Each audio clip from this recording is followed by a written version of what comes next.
नमस्कार।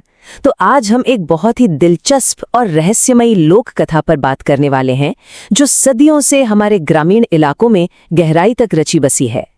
आज का हमारा विषय है द मिडनाइट प्रोटेक्टर्स, यानी वो ग्राम देवता जो रात के अंधेरे में गांव की रखवाली करते हैं। चलिए सीधे मुद्दे पर आते हैं। कहते हैं ना कि आज भी आधी रात को गांव देहात के इलाकों में देवता साक्षात घूमते हैं। जी हाँ, और वो करते क्या है? वो सक्रिय रूप से गांव की रक्षा करते हैं हर उस बुरी चीज से जो गांव को नुकसान पहुंचा सकती है, जैसे कोई भटकती हुई बुरी आत्मा हो या फिर कोई भयानक बीमारी। सोचकर देखिए, जब सब सो रहे होते हैं तब कोई जाग रहा होता है। तो चलिए सबसे पहले इन प्राचीन रात्रि रक्षकों यानी ग्राम देवताओं को थोड़ा और करीब से समझते हैं कि ये आखिर हैं कौन।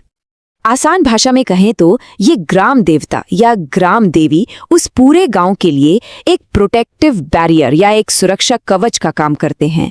ये एक ऐसी दैवीय शक्ति हैं जिनका बस एक ही काम है, किसी भी बाहरी नेगेटिव एनर्जी या महामारियों को गांव के अंदर आने से रोकना। एक तरह से ये गांव के अपने प्राइवेट गार्ड्स हैं।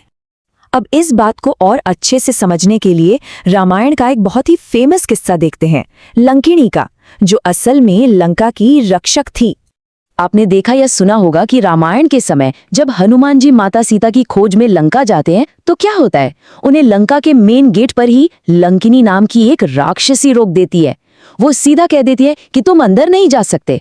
असल में लंकिनी कोई आम राक्षसी नहीं थी, वो लंका की ग्राम देवी थी जिसका यही काम था कि वो किसी भी बाहरी शक्ति को उस मेन गेट से अंदर ना आने दे। अब यहाँ एक बड़ा इंटरेस्टिंग टर्न आता है। जब लंकिनी को ये पता चलता है कि हनुमान जी ही तो रावण के दुश्मन है और माता सीता की खोज पर निकले हैं, तो वो गुस्से से एकदम आग बबूला हो जाती है, जिसके बाद हनुमान जी और लंकिनी के बीच एक भीषण युद्ध चलता है। लेकिन मजे की बात यह है कि इस युद्ध में बुरी तरह हारने के बाद लंकिनी अपने असली और पवित्र रूप में आ जाती है और शांति से वापस लौट जाती है। लेकिन वो गेट पर पहरा क्यों दे रही थी? इसके पीछे भी एक गहरी कहानी है, ब्रह्मदेव का श्राप। आइए इसे डिकोड करते हैं। असल में ये सब कुछ पहले से तय था। लंकिनी को स्वयं ब्रह्मदेव से एक श्राप मिला था और उसी श्राप की वजह से वो एक राक्षसी के रूप में लंका के गेट की रखवाली कर रही थी। ब्रह्मदेव ने उसे बताया था कि एक दिन माता सीता की खोज करने एक वानर आएगा, उससे तुम्हें युद्ध करना है, उसके बाद ही तुम्हें इस श्राप से मुक्ति मिलेगी और तुम वापस मेरे पास आ सकोगी। और बिल्कुल वैसा ही हुआ। खैर, ये तो बात हुई लंकिनी और पुराने समय की, लेकिन क्या आज भी इसका कोई अस्तित्व है? चलिए देखते हैं।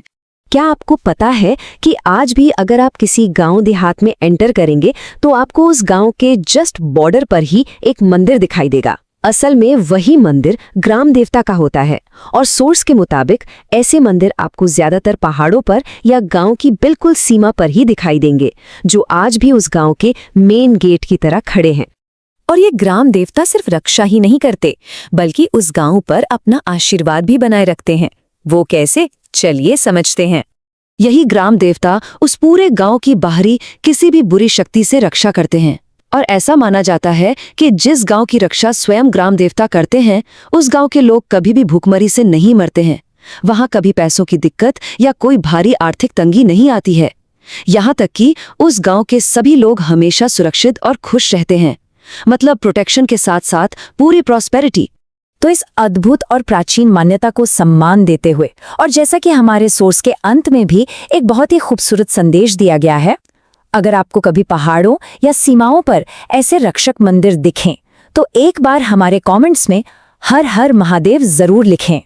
तो जाते जाते आपके लिए एक सवाल छोड़कर जा रहा हूं।